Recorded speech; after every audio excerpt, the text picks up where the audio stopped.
Bismillahirrahmanirrahim. Assalamu alaikum, dear participants. Welcome to this session of Textual Study of the Quran. I've been notified that today is the 86th session of our study, and today hopefully we'll be finishing off Surah Maida, which is the fifth surah of the Quran, and this will also end the first chapter of the Quran. The first chapter, of course, comprises five surahs, of which four are Medinan, and the first one is Meccan surah, Surah Fatiha. The first surah is Meccan, and the other four, Baqarah and Al Imran and Nisa and Maida, these are Medinan surahs. So Baqarah and Ali Imran, they form a pair, and Nisa and Maida also form a pair. We have been discussing the nature of this paired phenomenon all along, and in particular regarding these two surahs, Surah Nisa and Al Maida, you'll see that this this paired nature is so starkly apparent that both of these surahs end well before. The surah actually ends, and near the end there are four or five questions that were raised, and of course also found in the minds of people, which the Quran is answered seriatim, one by one. And in Surah Maida we have discussed so far the first four questions, and today the last question will also be discussed, and this will also conclude the surah. Inshallah, we will be beginning Surah Anam, and that would be the next chapter of the Quran, that is the second chapter. So remember, in every chapter the sequence of the surahs is always chronological, which means the surah which is placed first would also have been revealed first. And the fact that every surah in a chapter occurs in pairs has also been referred to all along. So yes, there are exceptions. Thus, for example, in this very chapter we have Surah Fatiha as an exception. It does not have a counterpart. It is a sole surah. But the Medinan surahs, they are all paired. So Baqarah and Al Imran form a pair, and Maida and An-Nisa, they form a pair. The paired nature of Baqarah and Al Imran is also very prominent and very apparent. Thus, for example, the content also bears witness to it. In the first of these surahs, which is Surah Baqarah, conclusive truth is conveyed to the Jews in particular, and in the second surah, which is Al Imran, conclusive truth is conveyed to the Nazarenes or the Christians in particular. So this is how they relate, and also you'll find a similarity in their names. Both begin with Alif Lam Mim, and we know that these abbreviated letters, they are the names of the surah, and if they have common names, it means that they have common themes. So might as well we can see that in Baqarah and Al Imran the themes are similar, and this has been reflected in their similarity of names as well. So let us start off with today's lesson, and we'll start off with verse 106. It says, Ya ayyuhallazina amanu shahadatu baynikum iza hadara ahadakumul mautu heen al-basiyya بسية اثنان ذوا عدل منكم أو آخران من غيركم إن أنتم ضربتم في الأرض فأصابتكم مصيبة الموت تحبسونهما من بعد الصلاة فيقسمان بالله إن ارتبتم لا نشتري به ثمنا ولو كان ذا قربى ولا نكتم شهادة الله إنا إذا لمن الآثمين. Believers, when death approaches someone among you and he is making the bequest, then for him the testimony will take place between you in a way that two just men from among you will be made witnesses. Or if you are somewhere on a journey and the calamity of death arrives there, then two just men from outside your community should be picked. In the first case, if you have any doubt about them, you will detain them after the prayer. They will swear by God, and what shall they swear? We shall not accept any price for this testimony, even if some kinsman offers it. Neither will we hide the testimony of God. If we do this, we would be counted amongst the sinners. So clearly you can see that from here begins the fifth and final answer to the question, and how this question arose is evident from the answer given, and which we will see that how as this verse progresses, that it will be very apparent that the answer is regarding the evidence. And of course this starts off with this very emphatic assertion that a will must be made when a person is passing away, and if this is something that occurs in a journey, you're not at your home, you're not stationed at a place of your own, and you are traveling, and then, as the Quran says, the calamity of death arrives, then two people. I mean, in both cases, two just witnesses should be made. But in case you are traveling and obviously the Muslims are not available, and it says that if there is any doubt, yeah, I mean, if there is anything that you have to require, then that requirement is that you must have two people who are your witnesses, and if they are non-Muslims, which the Quran says from outside your community, the words are akhirani min ghayrikum. Aw akhirani min ghayrikum would mean that if you are traveling, then they could be people who are from not, who do not belong to your own community.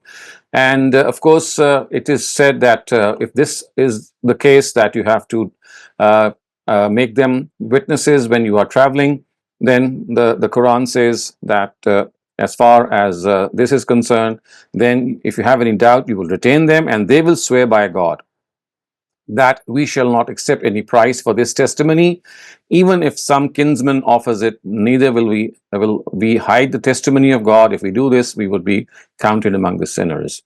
So, of course, the word implies that if you detain them, obviously means you detain them after the prayer.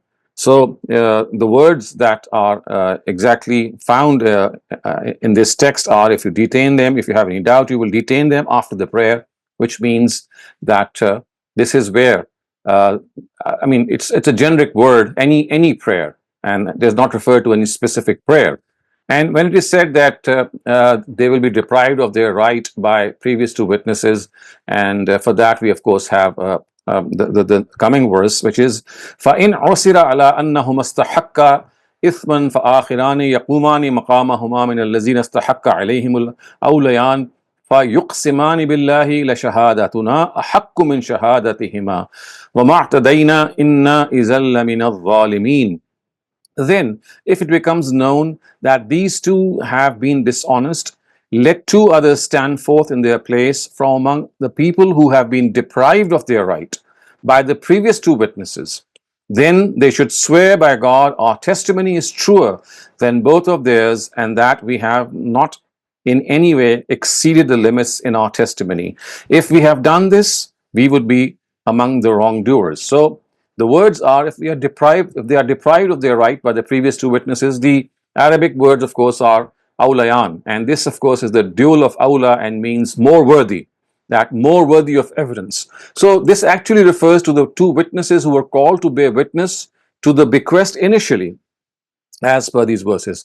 Since, according to their status, they are more worthy of bearing witness, they have been called as awliyan, which means they are more deserving of that, and they are much more worthy. So it must be indicated that if they are more worthy of bearing evidence, of course, then they should prove true to this status and not indulge in any dishonesty. Because if they do so, then in spite of being more worthy of bearing evidence, their own evidence stands refuted by an oath sworn by others, as is the Quran says, فَيُقْسِمَانِ بِاللَّهِ لَشَهَادَتُنَا أَحَقُّ مِنْ شَهَادَتِهِمَا, which means if they refute by swearing oaths, then they should remember that this would be something that will be implemented. So, if they fear that their oaths will get refuted by those of the others, of course, this clearly means that if this happens, then the testimony of the later witnesses would be acceptable. So you can see that in a nutshell, there is a whole protocol of bearing witness, as well as writing your own will at the time of death, that can be seen from these verses. And we can actually summarize this protocol in a couple of points. The first point is that whenever death stares a person in the eye, he or she has to make a will regarding the wealth, and for that the person who is dying should call in two witnesses from amongst Muslim brethren. And of course, as the Quran says, Zawa Adlin, which means there should be two trustworthy and two witnesses. So this is the first thing that has been stated. The second thing that has been said is that if death approaches such a person during a journey, which means that the person is traveling and two Muslim witnesses are not available, then as a last resort, the dying person can call in two non-Muslim witnesses. This is the second point. The third point which is made is that if there is a possibility that those selected from among the Muslims as witnesses might show some bias towards someone by altering their testimony, then as a precautionary measure, they can be held back after a congregational prayer in the mosque and be asked to swear by God that they will not alter the testimony for worldly gain or to be partial towards someone, even if that person is their close relative, as the Quran says, وَلَوْ كَانَ ذَا قُرْبَى, even if that person is a close relative, and if they make any alteration, then they will be sinners. So this is the third point, that if those who are selected from the Muslims as witnesses, if it is fair that they might show some bias towards someone and they might alter the testimony, then as a precautionary measure, they have to be held back after any congregational prayer, and they will be asked to swear by God that they will not do so. Again, this is something when there is a cause of any doubt. The fourth thing which this protocol mentions is that the witness should know that this testimony is shahadatullah. As the Quran has said, that this is shahadatullah, which means that this is the testimony of God. So even if they are dishonest in the slightest way, it would mean that they are dishonest not only to their brethren, but also to God Almighty. So the importance is that this testimony is not an ordinary testimony. It has been called as the testimony of God. So if they falter, then the consequences would be very grave. Now, the fifth protocol which is mentioned is that in spite of this, if it comes to light that these witnesses have shown bias to someone contrary to the will made by the deceased, then two people from among those who have become the victims of this injustice should stand up and swear that they are truer than the previous witnesses, that they have not committed any excess in this matter, and that they will be wrongdoers in the eyes of God if they do so. So once again, the fifth protocol is that if it comes to notice that these witnesses, who were of course made witnesses to the will, if it becomes apparent that, or it becomes decisive, we know with reasonable assurance that contrary to the will which was made by the deceased, there has been some alteration, then two people from among those who have become the sufferers, and the victims of this injustice, should stand up and swear that they are truer than the ones who had given testimony earlier on. Now, the sixth protocol which is mentioned is that it is likely that after this further measure, the witnesses will not give a false testimony, for they will have the fear hovering over them that if they commit any wrong, others will negate their oaths, and in spite of being regarded more worthy of bearing evidence, their oaths will be refuted. So with these 6 points, we can clearly understand that as far as the protocol of making a will is concerned, whether you are stationed or whether you are actually traveling, then to safeguard any untoward circumstances regarding the will made, this is the protocol which the Quran has suggested, and it has to be adopted. So when it is said that only you know all what is hidden, of course, then when we express this to God, then this has a very, very important significance. So the Quran says, "Zalika adna an ya'tu bishahada ala wajhiha, aw yakhafu an turadda aymanun ba'da aymanihim, wattaqullah wasma'u wallahu la yahdil qawmal fasiqeen." In this way, it is more likely that they will bear true witness, or at least they will fear that their oaths will get refuted by those of the others.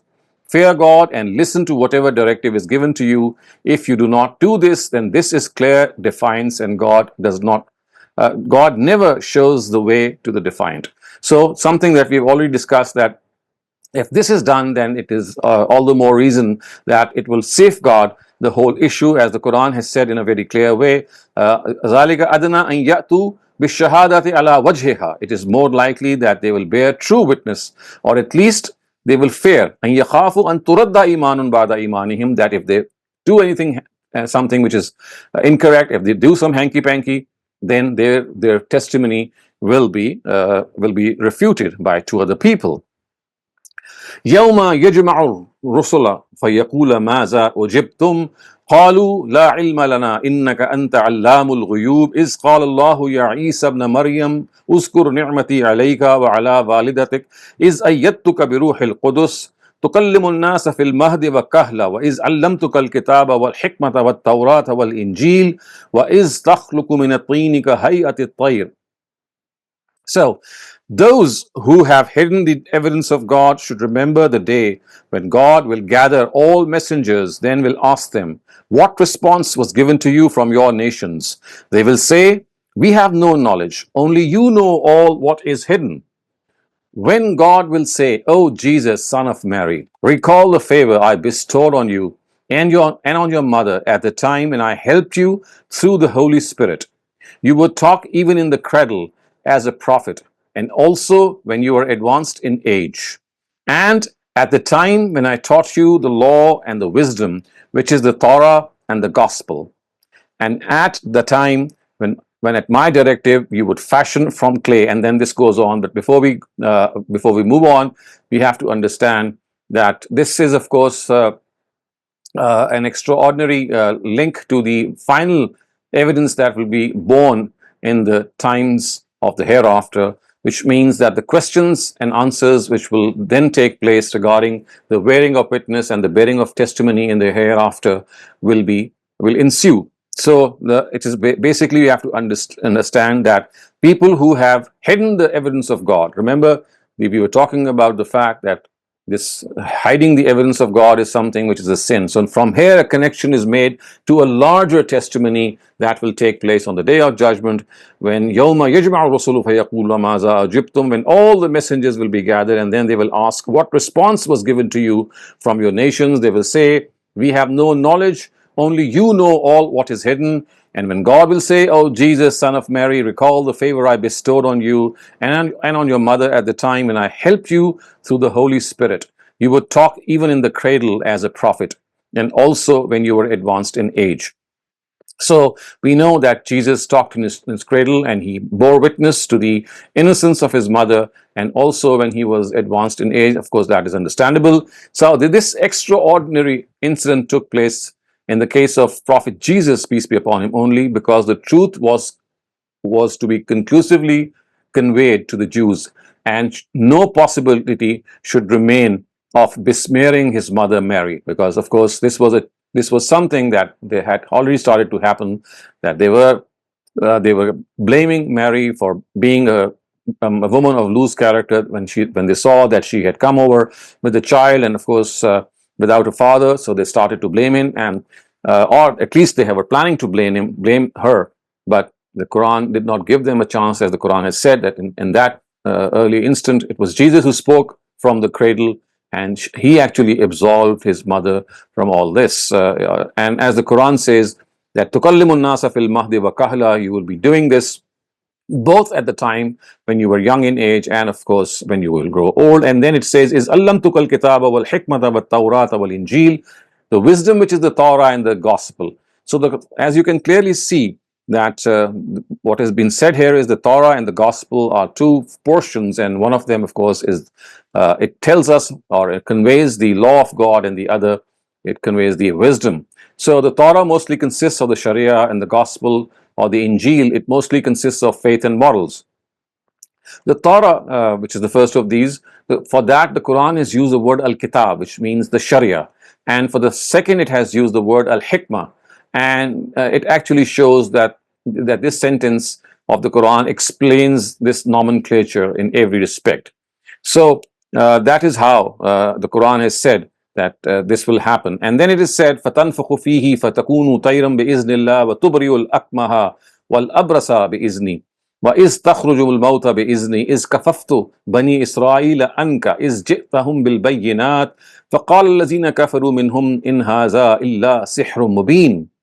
Then when at my directive you would fashion from clay the model of a bird, then would breathe into it, and it would become a living bird at my directive, and you would cure the born blind and those inflicted with leprosy with my directive, and at the time when you would restore the dead to life with my directive, And at the time when I withheld the Israelites from harming you, when they came to know, when they came to them with clear signs, and their believers said, and their disbelievers said, nothing. This is but plain sorcery. So clearly we can see that how the Almighty bestowed Jesus with so many miracles, and of course, creating and putting and people and recreating people is something which only God has kept it to Himself. And this is a Jesus. This is a miracle which is solely confined to Prophet Jesus. He was able to create a bird and, of course, blow the spirit in that bird and make it a living being. And also, Jesus was given this remarkable miracle in which he would restore the dead. And not only this, the Quran says that you remember the time is kafaftu bani Israila anka. God says, remember the time when I withheld the Israelites from harming you. And the way this happened was that when the Jews were preparing to kill him, God gave death to him and lifted his corpse to himself. So the Almighty never allowed the Jews to harm him. He was not crucified. He was given death, and his corpse was lifted so that they would not even mutilate his corpse. So people could not even touch his body to achieve their filthy this filthy motive. And فَقَالَ الَّذِينَ كَفَرُوا مِنْهُمْ إِنْ هَذَا إِلَّا سِحْرٌ مُبِينٌ, which says that at the time when I withheld the Israelites from harming you, when you came to them with clear signs, and their disbelievers said, nothing, this is but plain sorcery. So all these signs that are mentioned from God are meant to conclusively communicate the truth. The one thing that you might need to note here is that every time a miracle is mentioned here, it says bi'izni, with my permission, with my leave. So whatever was going on was being done at the behest of the Almighty. So all these things from God mentioned here are meant to decisively communicate the truth to the Christians and to humiliate them on the day of judgment. So by Jesus and by their own confession, so Jesus will bear witness to them, and by their own confession, the reality will be made evident to the Christians that whatever they did was blatant deviation from the truth. It had nothing to do with the words, deeds, or the teachings of Jesus, peace be upon him. So, وَإِذْ أَوْحَيْتُ إِلَىٰ حَوَارِيِّينَ أَنْ آمِنُوا بِي وَبِرُسُلِي قَالُوا آمَنَّا وَاشْهَدْ بِأَنَّنَا مُسْلِمُونَ. And at the time when I indicated to the disciples to profess faith in me and my messenger, so they said, we embrace faith, and you bear witness that we are Muslims. إِذْ قَالَ الْحَوَارِيُّونَ يَا عِيسَى ابْنَ مَرْيَمَ هَلْ يَسْتَطِيعُ رَبُّكَ أن ينزل علينا مائدة من السماء قالوا اتقوا الله إن كنتم مؤمنين. At the time when the disciples said, O Jesus, son of Mary, can your Lord send down to us from the heavens a table spread of food? Jesus said, fear God if you are true believers. So this incident is actually narrated to the disciples of Jesus, keeping in view the importance these disciples attached to the call and the message of Jesus. The aspect of this conclusive communication which is found is something that must be understood. Firstly, the faith embraced by the disciple is neither Christianity nor Sabianism, it is Islam. So you can clearly see that they said that bi annana muslimun. If you look at verse 111, it says amanna washhad bi annana muslimun, that in response to the call of Jesus, these disciples did not say that we have become Sabians or Christians or whatever. They said innana muslimun, we have become Muslims. Secondly, his disciples would call him Jesus, son of Mary. There is no concept of the divinity of Jesus present. They regarded God to be the Lord of Jesus and of the whole world. So you will see that when they actually addressed Jesus, what did they say? Jesus, son of Mary. Is qal hawariyun, when the disciples said, "Oh Jesus, son of Mary." So had he been a deity, had he been God, they would never have called him Jesus, son of Mary. They would have addressed him by a title that would reflect his divinity, which they never did. So the second important thing which comes to mind is that his disciples regarded him to be a human being and a messenger of God and not God himself. Another thing which is important here is that they never regarded Jesus to be the originator of miracles. They only regarded him to be a means of their manifestation. So they did not request from Jesus to send down the table spread. Please bear this for a moment and reflect. They did not ask Jesus. They said, "Oh Jesus, you request your Lord, if it is not against his wisdom, he should send a table spread so that their hearts are reassured through it." So they clearly knew that the originator of miracles is not Jesus himself, but the Lord of Jesus, who is God himself. And this is something that they requested in a very, very cautious way. And they said, "Can your Lord send down to us from the heavens a table spread?" And the actual Arabic words are so eloquent. Hal yastati'u rabbuka. This, of course, question does not relate to the power of God. It does not say that it is possible for God in the sense that can he do it or can he not do it? No, that's not the question here. The question here is that is it in accordance with his wisdom to do it or not? Is it something which his wisdom entails or not? So, in other words, the question imposed would be, is it in accordance with his sagacity or wisdom that he show us such a clear sign? So, miracles we all know are supernatural. Although they are supernatural, but they appear in the veil of available means. It is not that everything is unveiled. And for this reason, the Almighty has never encouraged demands in which the desire exceeds the bounds regarding the appearance of miracles, which of course is his established practice. So, قالوا نريد أن نأكل منها وتطمئن قلوبنا ونعلم أن قد صدقتنا ونكون عليها من الشاهدين. They replied, "We only want to eat from this table spread, and as its result, our hearts receive satisfaction, and we are able to know that what they said to us is true, and what you said to us is true, and we become witnesses to it." So basically, they had asked for this, to receive reassurance, and it was not that they were doing something which was against that. So it was something which, of course, as we can see from the later words that.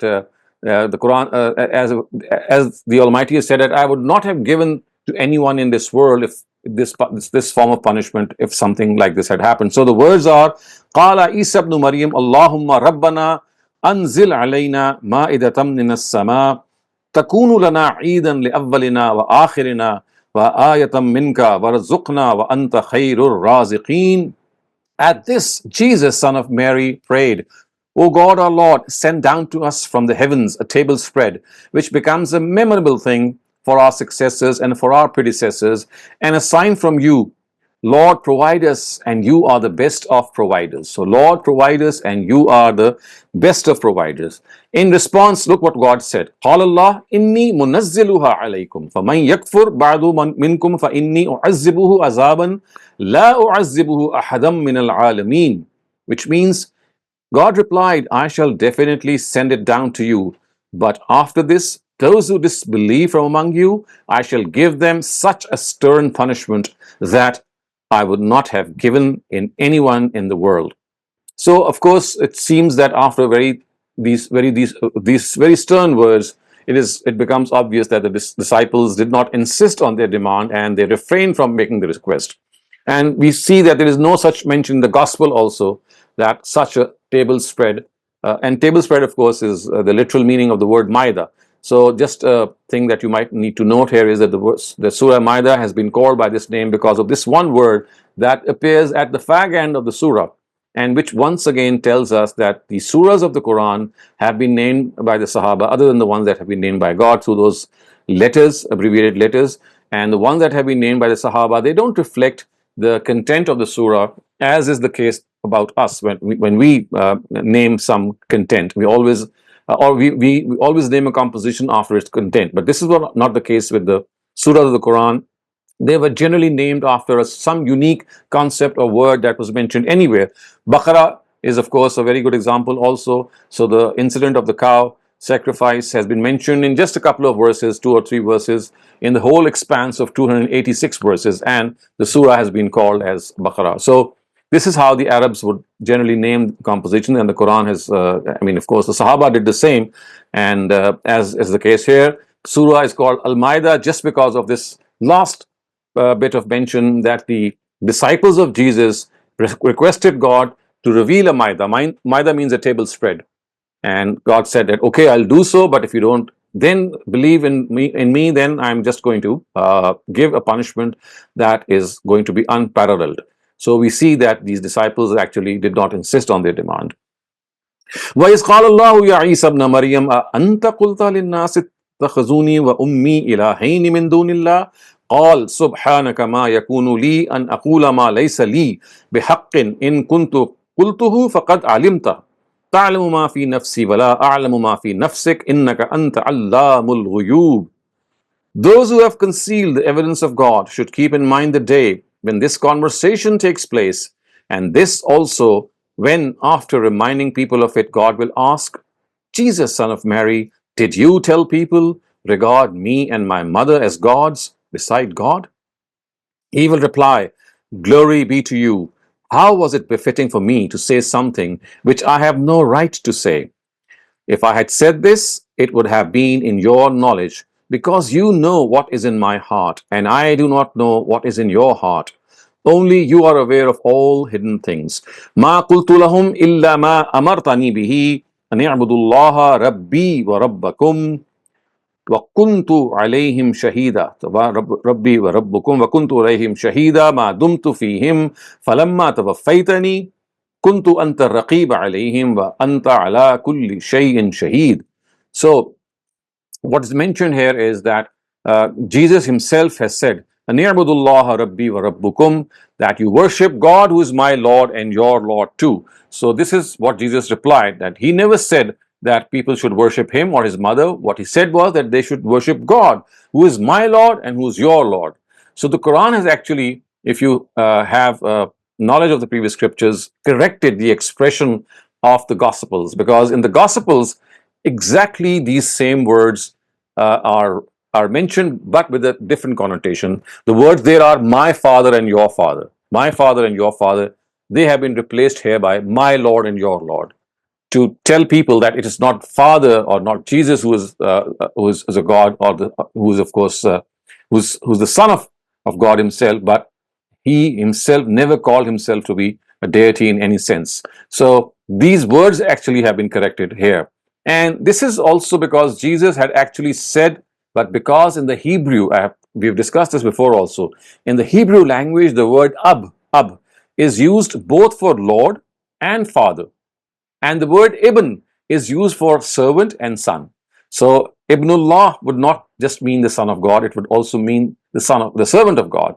In a similar way, Ab would not just mean the father, it will also mean God himself. So we know this, that as Ustaz Amin Farai has pointed out, that when Christians invented the belief of divinity of Jesus, of course, specifically this was done by St. Paul of Tarsus, they used this commonality of meaning to their own advantage and gave it the form we now find in the Gospels. And that is something that we often read about. So it means that as far as God is concerned, innaka anta allamul ghuyub, Jesus tells God that, well, I never said these concepts. It is they who invented these concepts. And ma qultu lahum illa ma amartani bihi an i'budullaha rabbi wa rabbakum wa kuntu alayhim shahidan ma dumtu fihim. So now this is the point which Jesus is making.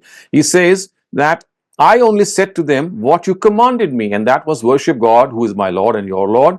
I watched over them as long as I remained among them. Kuntu alayhim shahida. I watched over them as long as I remained over them. I remained among them, of course. That is what is mentioned here. Then when you gave death to me, after that, you have remained the watcher over me, and you are a witness to all things. So this is Jesus in a very subtle and a very respectful way telling God that, well, I don't know what happened after me.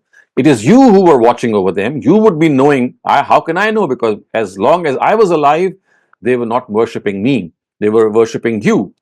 وَإِن وَأَنْتَ عَلَى كُلِّ شَيْءٍ شَهِيدٌ, because it is you who are the witness of all things. إِن تُعَذِّبْهُمْ فَإِنَّهُمْ عِبَادُكَ وَإِن تَغْفِرْ لَهُمْ فَإِنَّكَ أَنْتَ الْعَزِيزُ الْحَكِيمُ.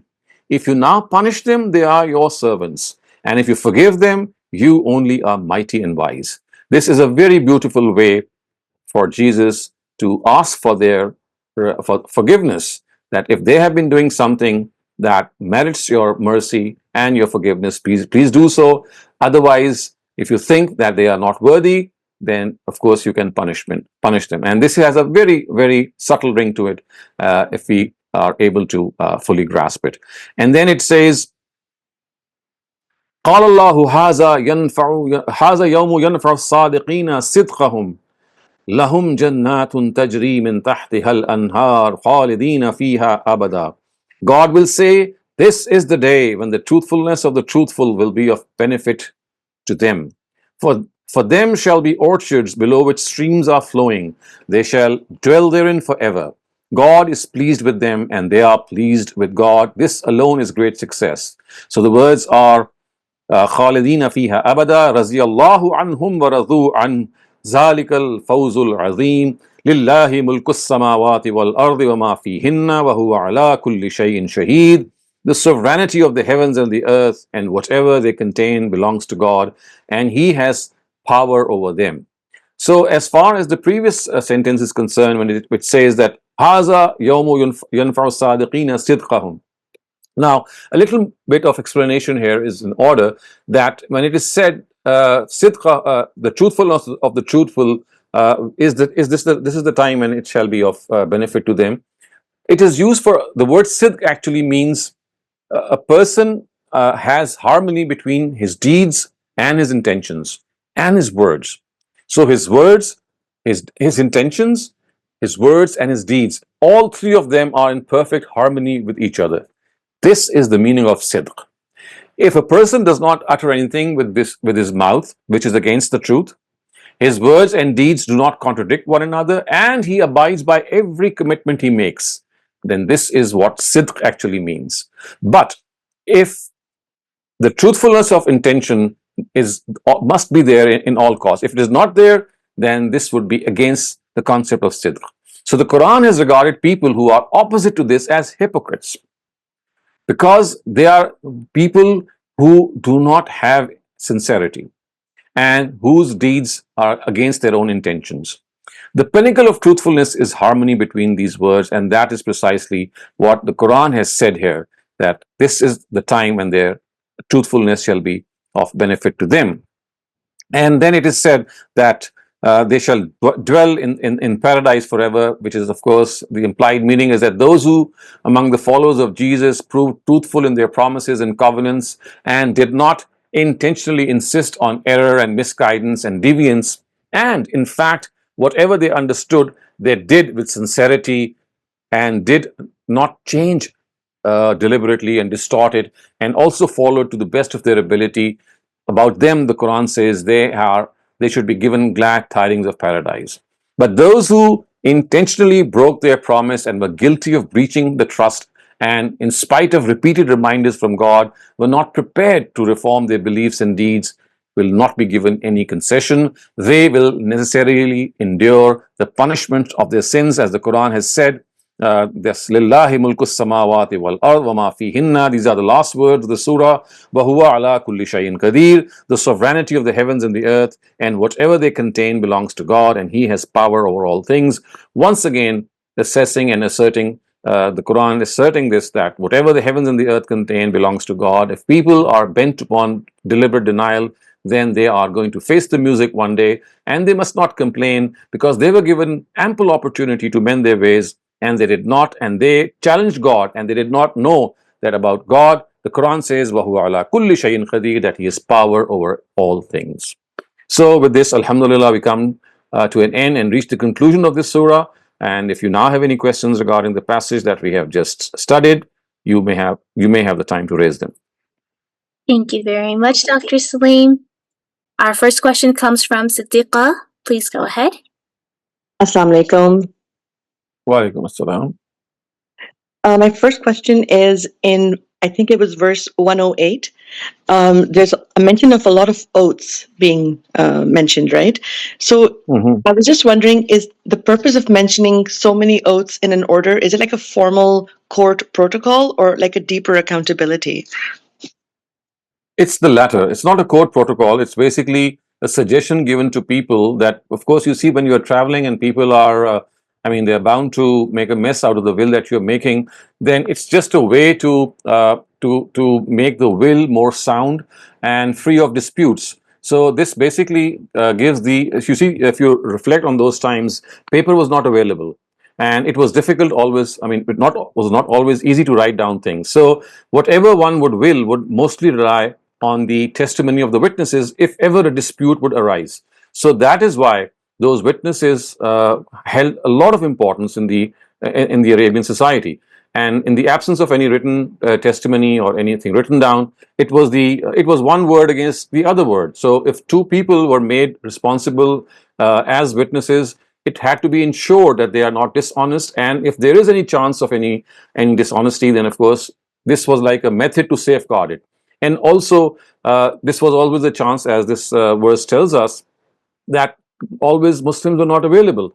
And in that case, you would have to rely on non-Muslims. At times, they were not very congenial, and still hostility would be there. So, what should be done in their cases? So, basically, it's just a protocol given as a social directive, I would say, as a social advice to safeguard your testimony. Otherwise, of course, I would say that this should not happen, that you wait for your death to write your will. It should be written well before, I mean, when you're healthy and when you're perfectly okay. And of course, this is something which the Quran has said that as a last resort, that even near your death, if you've not made a will, then please do so. Otherwise, as the Quran has said previously, I mean, this is in Surah Baqarah also, that a will should be made in normal circumstances. And of course, you can keep altering the will, but it should not be the case that you should leave this to the last. Thank you very much, Dr. Saleem. The next question asks, can verse 114 be recited as a wazifa for rizq? Let me see which verse is that. Oh, so verse is Rabbana anzil alayna ma'idatam minas sama. Well, this is, I mean, these are words from the disciples of Jesus, and I mean, you can use the Arabic. Otherwise, this is not a wazifa at all. It's just I mean, these are words that have come out of the mouth of the disciples. If you want to use these words to invoke God, fine. But I mean, you should not call it as a wazifa. All that you can do, all you can call it is that these are Arabic words that maybe give voice to your own intention or to your own inner purport regarding what you need to convey to God. Otherwise, my advice to you would be that you can simply pray to God in your own words of whatever need you come across. Thank you very much, Dr. Saleem. Our next question comes from Shabnam. Please go ahead. Thank you, Mariam. Sir, I was just wondering कि जो will inheritance में जो will करना है, एक तो मैं ये जानना चाह रही थी कि जो लॉ ऑफ इनहेरिटेंस है वो इससे पहले अल्लाह ताला ने सूरह इन आयात से पहले आ गया था या बाद में आया? दूसरा ये जो is it highly recommended or is it obligatory to make a will? क्योंकि सर लॉ ऑफ इनहेरिटेंस में तो अल्लाह ताला ने शेयर्स बता दिए हैं, तो अब क्या ये जो 1/3 या जो भी मतलब सजेशन थी प्रॉफिट सल्लम की किसी सहाबी को, तो हमारे फुकहा कहते हैं कि आप 1/3 तक करें, तो या फिर क्योंकि सर अगर आप बस सर आप यही बता दें फिर मैं पूछती हूँ. You see, you have to understand that you cannot make a will in favor of the legal heirs. I mean, heirs for which the Quran has ordained a will. You cannot, or we cannot, have the authority on the basis of familial ties. However, on the basis of any need that the person who's your heir, or any extraordinary service that he has performed, any will can be made in favor of that heir as well. It should not be on the basis of familial ties, that he is your son and your favorite son or favorite daughter, but it should be some reason other than being a son or a daughter or any other relation. Like I said, it should be some extraordinary service done by the heir, or if that heir is in some dire need, in that case you can make a will in favor of an heir also. But other than that, if you're not making a will in favor of your heir, you still have the leverage to make a will in favor of anyone that you like. And the law of inheritance will be implemented once the will has been implemented. So if you designate someone or some charity organization to which you would like to give some money, that will be discharged first. And this is what the Quran has said, "Bim ba'di wasiyatin," which means that this law of inheritance will be implemented once the will that you have made has been executed. So yes, you can make a will, and there is this law in some countries that the will should not be more than 1/3. But this is, I mean, at times you have to honor the law of the land. But I can tell you from my own understanding that this is not the purport of the Sharia at all. The Sharia has not imposed any restriction on the extent of the will. The will could be made of your whole wealth as well, if you think that there is some need to it. I mean, you have this authority, but you should not misuse this authority. It should not be used unjustly. But first of all, as I said, Right. you have to make that will, and that will be implemented, and then the shares will be given. Also, it seems from the Quran that it is a very high recommendation that you make a will, because if you don't make a will, then whatever is surplus, which is of course at times the case when you are distributing your inheritance, for example, when you only have daughters, then that surplus will go to the nearest male relative. So that's something that will automatically happen in case you don't make a will. Right sir sir लेकिन एक दो इसमें भी दो बातें हैं sir जहाँ पे लॉ ऑफ इनहेरिटेंस बयान हुआ है वहां पे अल्लाह ताला ने वसीयत पहले कहा है और देन कर्जा बाद में कहा है तो डेट मीन्स कि अल्लाह ताला ने वसीयत को और सर अगर उसका वो वसीयत में वो इतना नहीं छोड़ता कि उसका कर्जा उसका जो भी उसका डेट है वो पूरा हो सके तो sir then what is the law और No, I mean दूसरा first the debt or the loan will be given, because that is something that was incumbent upon a person even before he died. The right wasiya sir became operational after his death, but the right loan sir became incumbent upon him when he was living. So when you are left with a choice, then the loan shall be paid first, and if any amount remains, only then the next steps will be taken.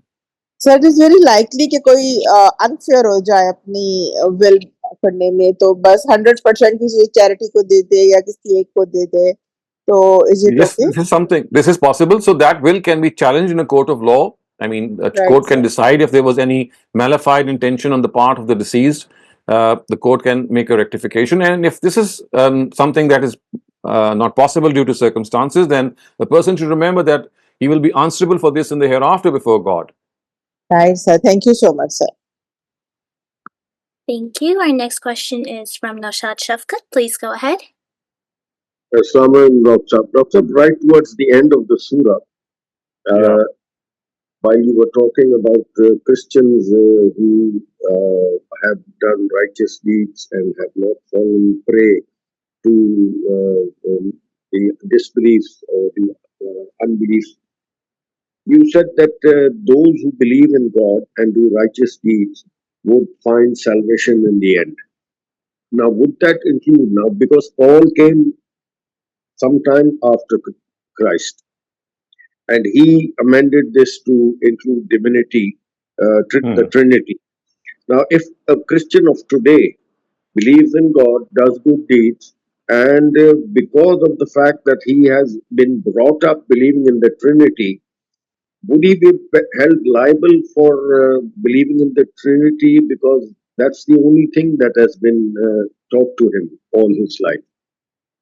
So again, as I said, I mean, it is God who is the best judge of a person, whether he critically evaluated the beliefs that were given to him by his parents or her parents, and whether he tried his best or not to find out what the truth is, and maybe in spite of his effort or her effort, the person or the people, they still ended up following their ancestral religion. I mean, so there are so many possibilities. I would say that we need to leave this judgment to God and let him decide in the circumstances in which the person was brought up, how he set about in following and seeking the truth. So, because we have to first understand that it is the duty of every single human being. I'm not talking about Muslims. It is the duty of every human being to be an earnest seeker of the truth. This is a responsibility that none of us can shirk, that none of us can any way just put off. So it will be this scale on which God will judge people. How sincere were they in their quest for the truth? So if a person, in spite of being very sincere in his quest for the truth, still ended up believing in the creed of Trinity, I do hope that he will be given some remission. Sir, isn't this also corroborated what you are saying right now by verse 62 of Surah Baqarah? Yes, it does. I mean, that is that. Of course, I mean that particular verse has another connotation to it, and that is that association with a particular group is not going to earn you salvation. I mean, by merely saying that I am Muhammad's follower, or by merely saying I'm a Jew, that's not going to make you make you salvage in the hereafter. So that has a slightly different connotation. And this particular aspect that you have discussed here, as I said, is discussed in the Quran at various instances, that this is your own sincerity of the quest for the truth that will be questioned in the hereafter. And if you were not, I mean, if you were lazy, or maybe you did not give enough time to this, then of course the accountability will be very tough. But if you did your best in this quest for the truth, then I mean, it does not matter where you ended up. So I think this is the basic criteria that we should always consider and mention to others as well. Thank you. Excellent, sir. Thank you. I have a follow-up, but later. Yeah, you can Okay. raise your hand again. Riaz, please go ahead. Assalamu alaikum, Dr. Wa alaikum salam. Can you give the equal shares to the daughter and son, or it has to be 2-1? As I said, that if the daughter has been of some outstanding service to the deceased in his life, or she needs the money or the wealth for some dire needs of her own, then yes. For example, if I mean, she could not earn for herself, maybe she is physically handicapped or mentally challenged, or I mean, for any reason she is not living in a comfortable way. So yes, on such an occasion, you can give not only equal, you can even give more to the daughter. So that's not a question here. And similarly, if a daughter has been of tremendous service to the parents, in that case too, the daughter can be given much more than the son. So remember, this 2:1 ratio only relates to the familial relationship between the deceased and the heir. For example, as a father and as a son. So that is your familial relationship. That is your blood relationship. On that particular relationship, you cannot give preference because God has already given that preference. For any other reason, you can. So you make a will in three ways. One, on the basis of familial ties. God says that I have already made that, so you don't interfere with that. Then the second one is on the basis of some need. God has left it open for us, so we can use that. And the third is for some extraordinary service which the heirs might have done. So that has also been left open. So the first has been closed because God says, on the basis of familial ties, on the basis of your blood relationship, I have already decided who is to be your heir. But I have given you the choice regarding the two other bases of making a will, and that is service and need. For that, you have the prerogative and the authority. Okay. Thank you, sir. Thank you very much. Our next question asks, can a will be revoked in your lifetime after having written it once? Of course, because as long as you're living, you can keep changing it. I do it every day almost, because you see, there are things that I have made a file and I keep updating that file, because things that I would like to donate to some people, or maybe to some library or to some organization, when information comes to me that, well, that organization is well settled, or maybe they don't need funds, I switch. People do switch. So you see, this is an opportunity that you continue to have till your last breath, that you can change your own will, because your will depends on the circumstances of the person whom you would like to give the money. And if that person, for example, becomes stable in life and you would like to divert the money to some other cause, that's something that you can always do. Thank you, Dr. Saleem. Siddiqa, please go ahead. Thank you, Mariam. In the second last verse, 119, you gave a definition, but I was slow in writing. You said that the definition of sit was a person in harmony between three things. I got intention and missed the other two. Intention, words, and your deeds. So your intent is something that you think. Your words is what you utter, and the deeds is what you do. Thank you. Thank you very much. Ruhi Rasul, please go ahead. Assalamu alaikum, sir. Wa alaikum assalam. Sir, is it possible that the disciples of Jesus were probably jealous of Israelites, Moses' people, who got food from heavens, and they also wanted to taste that heavenly food, and they wanted the table set for them and for No, this is not themselves as correct. well. You see, the Quran is itself explained that this is not the reason that they wanted this table spread. It was just for their own assurance, so that they believe that yes, God is there for them, and He can do whatever He likes, and that Jesus is His prophet.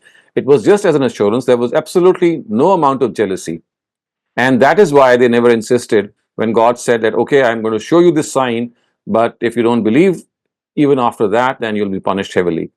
I don't see any reason to in any way analogously deduce that it was because of jealousy. Right. Thank you, sir. Thank you very much. Our next question asks, it's slightly off topic, but it asks, we Muslims seem to have a lot of biases against Christians. Would it be better if we refer to them as the followers of Isa alayhi salam? Then we might feel closer to them. Well, Christianity or Christian is the name that they have chosen for themselves. I mean, that's what we do. I mean, we are calling them by a name which they have chosen for themselves. If they would like to be called by some other name, that's not a problem. We'll change our understanding or our title that we give to them. So basically, this is the name that Paul had given to them. Their original name, of course, which the Quran speaks of, was in the times of Peter, it was Nazarene, which means Nasara. But the Quran tells us that it was neither Nasara nor Christian nor anything else. It was actually Islam. And this is a name that was given to the followers of Abraham in the times of Abraham, much before the Christian community was born. So the followers of Abraham had been named Muslim by himself, by Abraham himself. So it was much later that Jesus was born out of him or his own seed. So once this happened, originally they were called the Nazarenes because they said that they would like to be called Nazarenes because of the fact that Jesus was born in Nazareth. We know that Nazareth is a village, and because it's a very small village, the Pauline Christians, they thought that, well, it would be very humiliating for us to be called as Nazarenes because Nazareth is a very small village. So they changed the name to Christianity or to Christians, whatever you can call. So ever since that time, they proudly call themselves to be Christians. And it is no reason that we don't call them by any other name, because if they want us to be called by Christians, then who are we to change that name? Unless, of course, they would like that. Thank you for that clarification, Dr. Saleem. The questioner is, they meant to ask if when we Muslims talk about them, if we should refer to them as followers of Isa instead of the Christians.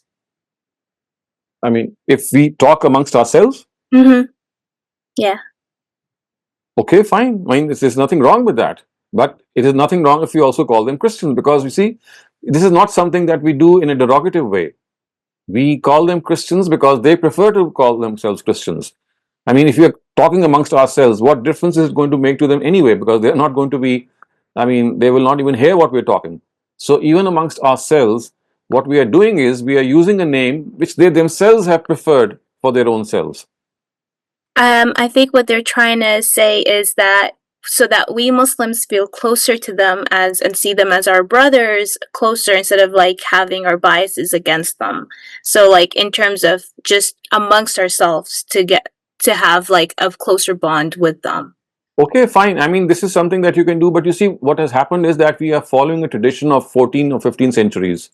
And even if a couple of people start doing that, that's not going to happen for the rest of the world.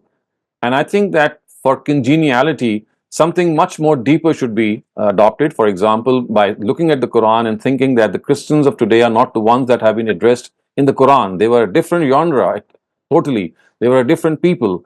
They were a people to whom the truth had been conveyed conclusively, and they were condemned. But this is not the case with today's Christians. Today's Christians, they don't even, they do find a time, or maybe they have this inclination to find the truth, but it has not been conveyed to them conclusively. So they have all the more concession that can be granted to them. So I think it should be much more deeper that we should think about if we want ourselves to come closer to Christianity.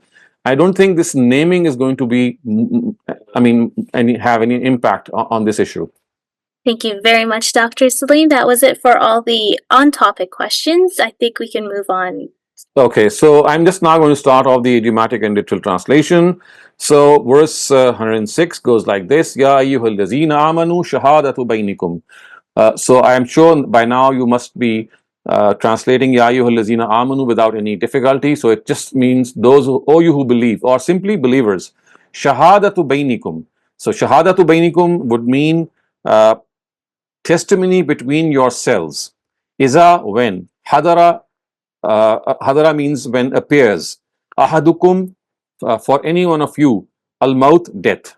So the testimony between you when death appears for any one of you is heen al-wasiya, at the time of wasiya. Isnani zawa adlim minkum. Heen al-wasiya would mean when he's making the wasiya, when he's making the will. Isnani zawa adlim minkum. Isnan actually means two, and zawa adlim mean just. So it is two just people, minkum, from among you. Aw, or akhirani, two other, min, from, ghayrikum, others. So or two others from your from people who do not belong to your community, of course referring to the fact that they could be non-Muslims. In antum, in, if, antum, you, zarabtum fil ard, this is one expression which means if you travel the land. Fa asabatkum, reaches you, musibatul maut, the calamity of death. So if this is not the case, but you are traveling, you're not stationed, and you are traveling, then the calamity of death arrives, then the way is that you have to make two just men from among you as witnesses. Tahbisunahuma min ba'di salat fayuqsimani billah. Tahbisunahuma would mean that you hold them back min ba'di salat, after the prayer, fayuqsimani billahi, and then they will, both of them will swear by God, in irtabtum, if you have any doubt, la nashtari bihi, La nashtari bihi samanan walau kana za qurba, which means that we will not in any way accept a price. Walau kana za qurba. Wa. So let me just idiomatically translate it and literally as well. So la would mean not. Nashtari would mean that we will gain bihi, through it, samanan, a price. Va, and law kana, even if, za qurba, that person is a relative, that person belongs to the kin. Wa, and la, not. Naktumu, we will hide. Shahadat Allah, the testimony of God. We will not hide the testimony of God. Inna izan lamina zalimin. Indeed, we, izan, then, lamin al asimin. So asim is the plural, asimin is the plural of asim, and asim means someone who sins. So asimin is a sinner. So inna izalla min asimin would mean that if we do so, then we would be amongst the asim. We will be amongst the sinners. Inna, indeed, izan, then, lamin al asimin, we will be amongst the sinners. Fa in usira ala annahu mustahakka isman. Fa in, therefore, if usira ala annahuma, it becomes known that the two of them istahaqqa isman, they have become dishonest. It becomes known that they have become sinful or dishonest. Fa akharani, then we will take hold of two other people, yaqumani maqamahuma, who will stand in their place. Min allazina istahaqqa alayhimul awliyan, who have been deprived of their right by the previous two witnesses. So they will stand in their place. Allazi istahaqqa alayhim, who were deprived of this right. Al-awliyan would mean the first two. Fa yuqsimani billahi. Fa, therefore, yuqsimani, they will swear, billahi, by God. La shahadatuna, indeed our testimony, ahaqqu, is more truthful, min shahadatihima, from their testimony. So istahaqqa alayhimul awliyan would mean that people, two other people will stand from among the people who have been deprived of their right. Allazina istahaqqa alayhima would mean who have been worthy of the fact that they have been deprived. Al-awliyan are the first two, and these two will then, of course, swear by God, yuqsimani billahi. And what will they say?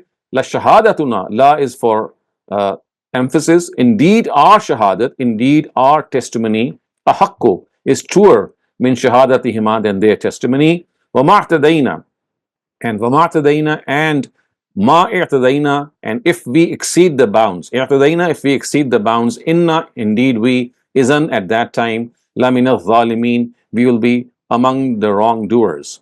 So if we have not in any way exceeded, in other words, what we will say is that our testimony is more correct than both of theirs, and that we have not in any way exceeded. We have not in any way exceeded the limits in our testimony. So that is what they will bear, that we bear witness that we have not in any way exceeded our bounds. And if we have done so, inna izalla min al-zalimin. So in that case, we will be counted among the wrongdoers. Zalika, this. Adna is more near. An ya'tu bishahada, that they bear true witness ala wajhiha. So this is more likely the case that they will then bear true witness. An ya'tu bishahada ala wajhiha, which means that will bear true witness. Aw yakhafu, or they will fear. Aw, or yakhafu, they will fear. An, that. Turadda, shall be refuted. Aymanun, their oath. Ba'da aymanihim, after their oaths. Because they would be refuting their oaths, of course, so they will fear that their own oath will be refuted by those two other witnesses. Wattaqullah, and fear God. Wasma'u, and hear Him. Wallah, and indeed God, la, not yahdi, guides al-qawm al-fasiqeen, people who are defiant. And God does not guide people who are defiant. So, of course, fear God and listen would mean that you fear God and listen to Him. Wallahu la yahdil qawm al-fasiqeen. Yawma yajma'u rusul. Yawma, the day. Yajma'u, gather. Allah, God. The day when God will gather ar-rusul, the messengers. Fayaqul, and God will say, Ma, what? Za, that. Ujibtum, you were answered. Or what answer were you given? So God will ask them that what was the response that you received? In fact, that is what is implied by the words Maza ujibtum. Qalu, the messengers will reply, La ilma lana, la, not. Ilma, knowledge, lana, to us.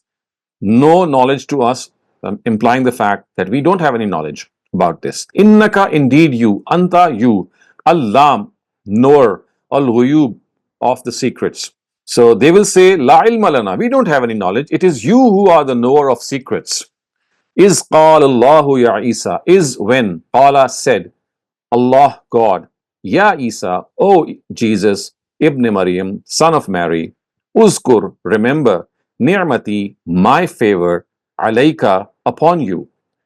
So the verse goes like this: Is qala Allahu ya Isa, when God will say to Jesus, Ibn Maryam, Jesus, the son of Mary, Uzkur, remember my blessing upon you, wa, and ala validatika, and upon your mother. Remember my blessing upon you and upon your validatit. Valida means mother, ka is yours. Upon your mother is when ayyattuka, I helped you. Ayyattu means help and ka is you.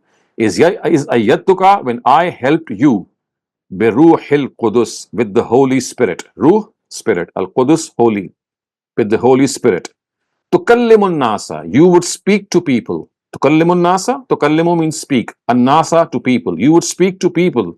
Fi, in. Al-mahd, in the cradle. Wa, and. Kahla, when you were advanced in age. So when you would speak to people in the cradle and when you were advanced in age. Wa, and. Is, remember when. Allamtuka, I taught you. Allamtu, I taught you. Ka, in fact, allamtu means I taught and ka means you.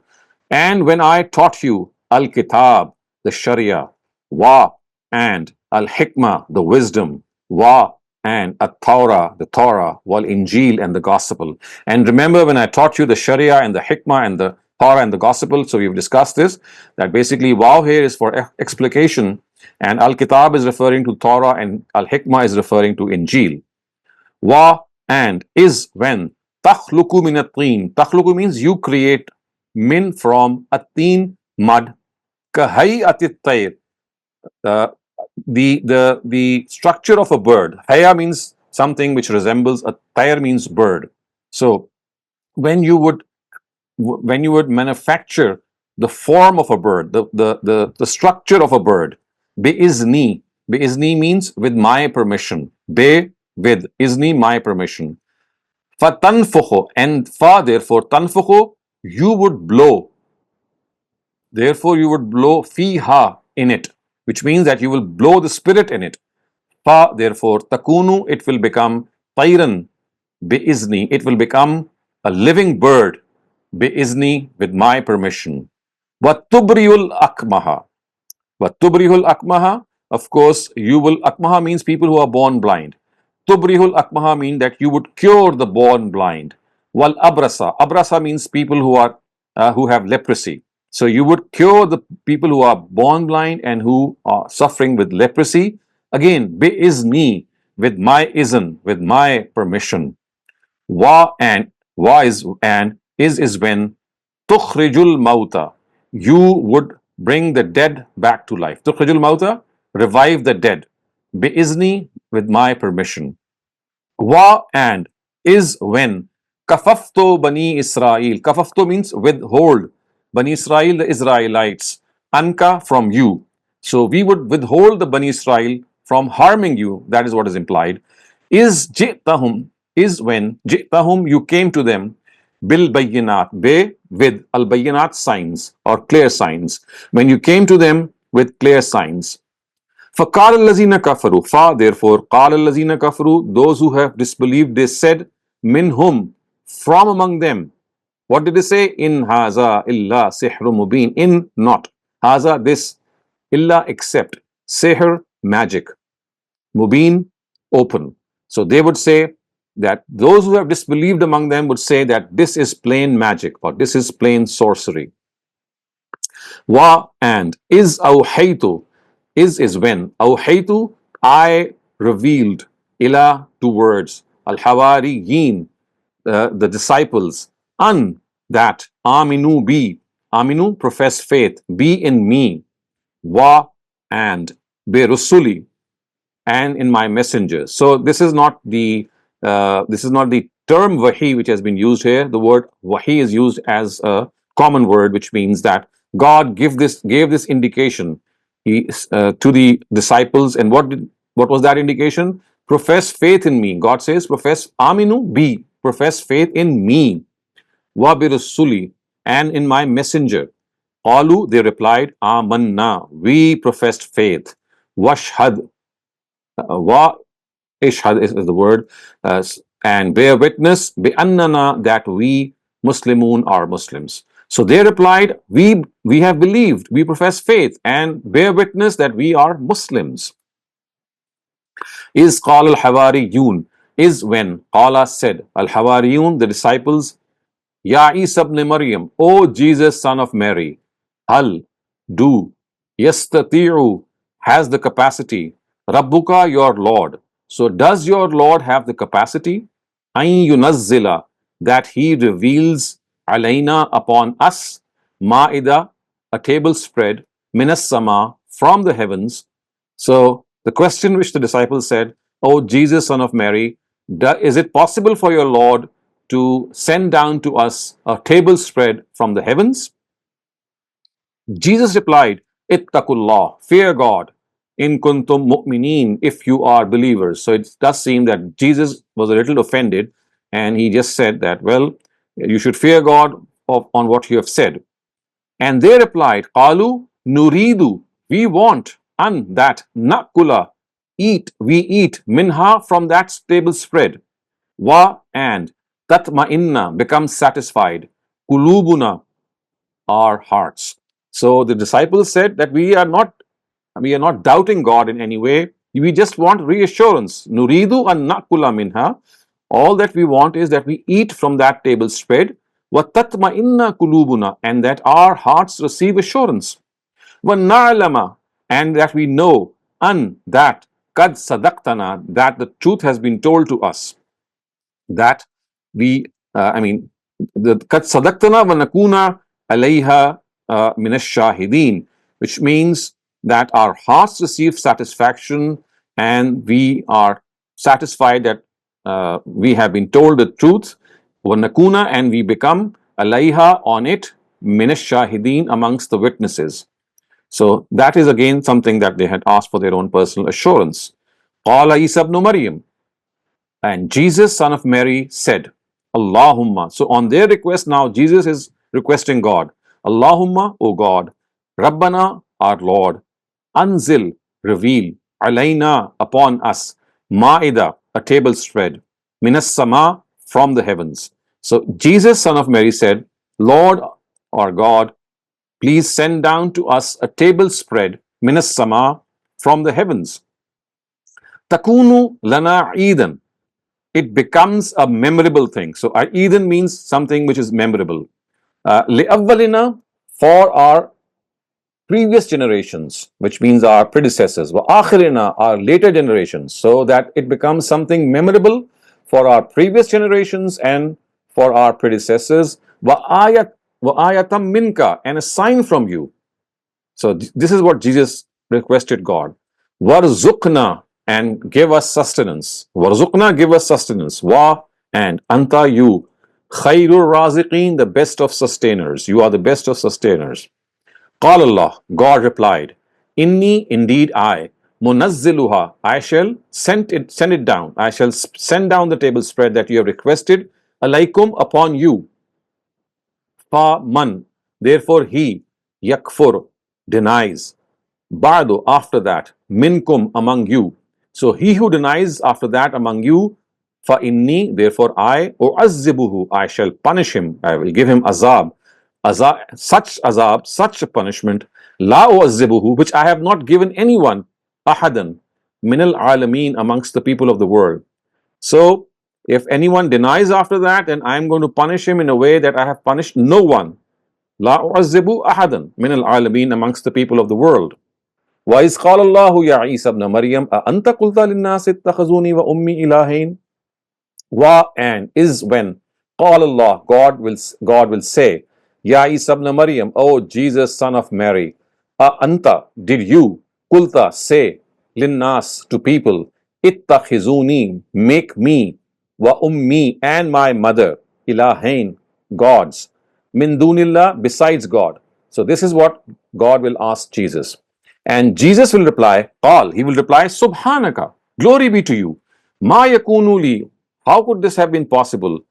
Ma yakunuli, how could this have been possible for me? An akula, that akula I say, ma laysa li, what is not befitting to me, bihakkin, in any way. In kuntu kultuhu, in if kuntu I kultuhu had said it, faqad, therefore, alimtahu, you would have known it. Had I said this, that worship me and my mother, you would have known this. In kuntu kultuhu, had I said this, faqad alimtahu, you would have known this. Ta'lamu, you know, ma, that, fi, in, nafsi, my heart. You know what is in my heart. You know what is in my soul. Wa, and la, not. A'lamu, I know. But I do not know, ma, that, vi, in, fi, in, nafsik, in your heart. So you know what is in my heart, but I do not know what is in your heart.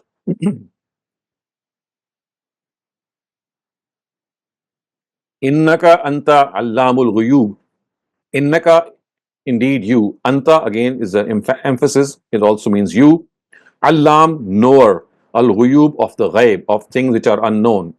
Indeed, you know the unknown things. Ma qultu lahum, ma, not. Qultu, I said. Lahum, to them. Illa, except. Ma, that. Amartani, you directed me, bihi, to them. And what was that? So what he said is that I did not tell them except what you told me to tell them. Ma qultu, I did not say, lahum, to them, illa, except, ma amartani bihi, what you asked me to say to them. And what was that? That, U'budullah. U'budu, worship. Allah, God. Worship God. Rabbi wa Rabbakum. Who is Rabbi? My Lord. Rabbakum, who is your Lord. Worship, U'budullah, worship God. Rabbi wa Rabbakum, who is my Lord and who is your Lord. Wa kuntu alayhim shahida. Wa, and kuntu, I, alayhim, upon. Shahida, witness. Ma dumtu, as long as I was. Fihim, among them. So I was a witness to them as long as I was among them. That is what Jesus replied. And then he says, Falamma, then when, Tawaffaitani, you gave me death. Kunta, you were. Anta, upon. Kunta, anta is the same, of course. Anta here is for emphasis. So kunta, anta would be, it is you. Ar-Raqib, watcher. Someone who watches. Alayhim, upon them.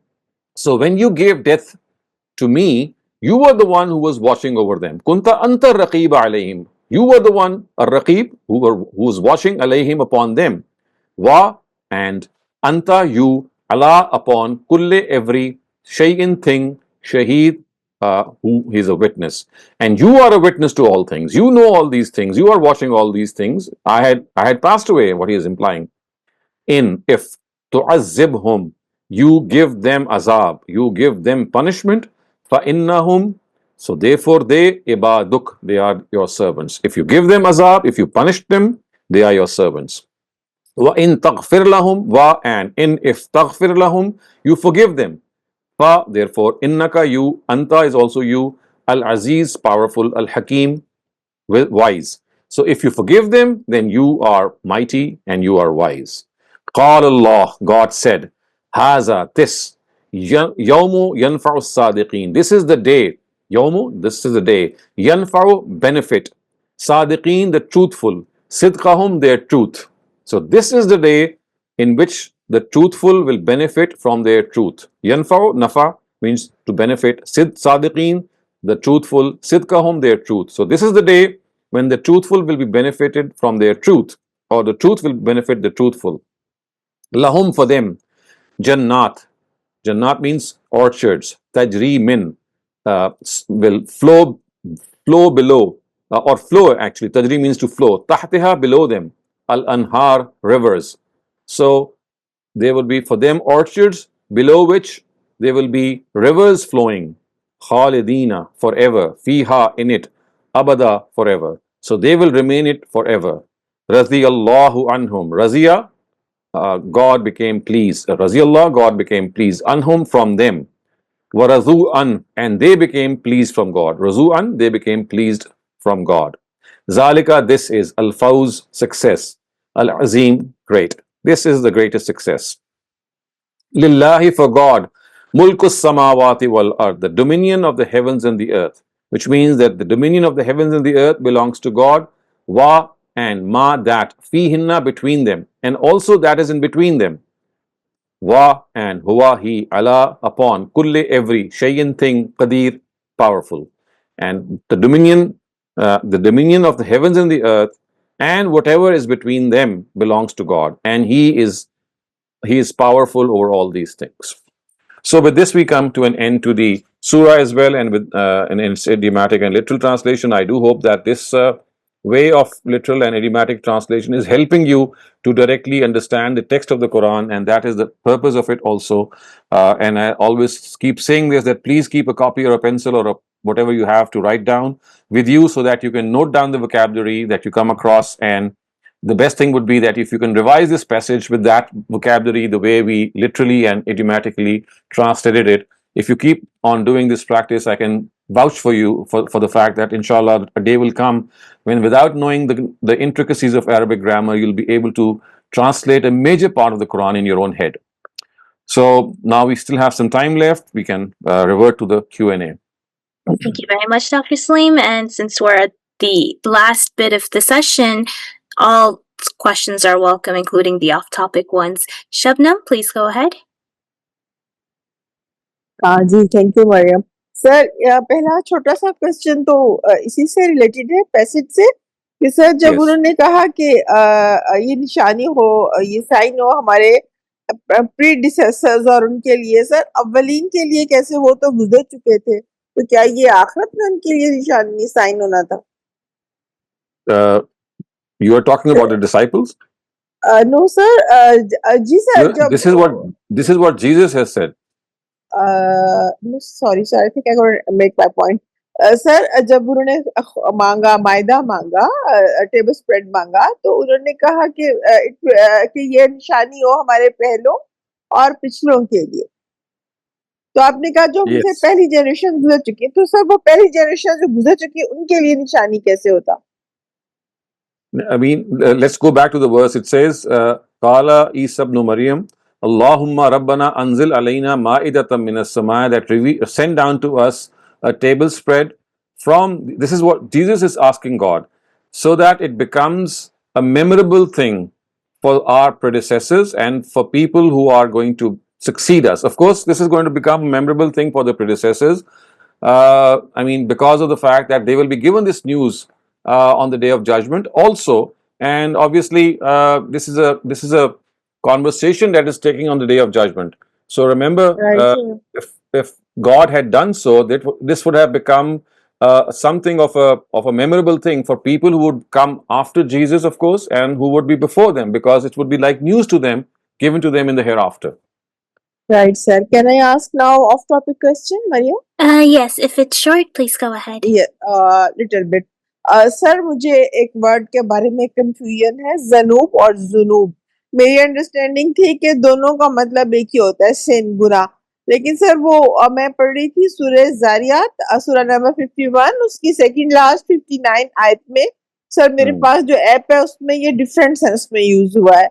तो sir कल मैंने doctor Khalid से भी पूछा था, उन्होंने कहा कि नहीं ये डिफरेंट वर्ड होते हैं उसकी हरकत की वजह से। लेकिन सर वो फिर मेरे ज़हन में अब आ रहा था कि वो 5th कलमा है जो हम कलमा सिखाते हैं बच्चों को, अस्तगफिरुल्लाह रब्बी मिन कुल्ली ज़म्बिन अज़नबतहु, उसमें तो ज़ुम्ब नहीं है। तो सर ये थोड़ा सा बता दें please kindly. So yes, Dr. Khalid was absolutely right. These are two different words, and you can know from the context when these are used. So zamb also means respite. So in the end of Surah Zariyat, you have وَمَا خَلَقْتُ الْجِنَّ وَالْإِنسَ إِلَّا لِيَعْبُدُونَ مَا أُرِيدُ مِنْهُم مِّن رِزْقٍ وَمَا أُرِيدُ أَن يُطْعِمُونَ إِنَّ اللَّهَ هُوَ الرَّزَّاقُ ذُو الْقُوَّةِ الْمَتِينُ فَإِنَّ لِلَّذِينَ ظَلَمُوا ذَنُوبًا مِثْلَ ذُنُوبِ أَصْحَابِهِمْ. So here zanub actually means some respite, something that is given to people. It's not in the meaning of sin. So this often occurs that a single word has two different meanings. So here zam is not sin. Right, sir. Then I understand. लेकिन sir वो I mean के it is the context. word के, yes, it's the context. I do understand. I do understand. Right, you see, you have to look at the context where which word is used in which meaning. Right, sir. Thank you so much, sir. Dr. Saleem, I had a question related to verse 106, where it says ضربتم إن أنتم ضربتم for traveling. Is that a normal way to talk about it? Because I've always heard like safartum, you know? So like why is no, this is Quranic Arabic. In modern Arabic we say safartum, but this word never was used in the same meaning in classical times. In classical Arabic, zaraba fil ard is a very eloquent word to refer to the fact that you travel. Okay, so this was common back then. Oh yes, very much common. Safartum is a much. I mean, this is a word in today's jargon. It was never used in this sense in the Quran ever. Thank you. Our next question asks, will it be fair to say that learning Quranic Arabic has to be a must for anyone who wants to take religion seriously, who wants to understand religion deeply? Yes, I would say absolutely. Thank you very much, Dr. Saleem. I'm not seeing any more questions, and we still have... I have begun to doubt the answer that I just gave to Shabnam when she just asked that. I would need to rethink this. Actually, she said that what exactly is meant by awwalina. I think she has a very valid point. I mean, this is Jesus talking to God at the time that he was there. So you see, Qalallahu Isa, at the time that Jesus was there, he talked to God and said that, please send down to us the a table spread that becomes memorable for people who come after us and for people who are before us. So yes, this is a question that is a valid question. I think, how can it become a sign for people who are before us? Let me just check what some of our commentators have written. Just give me a moment. I think this is a very important question. Who are the persons who are referred to by the fact al-awwalina? The awwalina. I don't find a explanation. So I think I'll just I will reflect more on this question. Shamnam, I'll get back to you inshallah next week. But I think this is a question that has now come to my mind as well. Thank you so much, sir. Thank you very much, Dr. Saleem. Salman Aziz, please go ahead.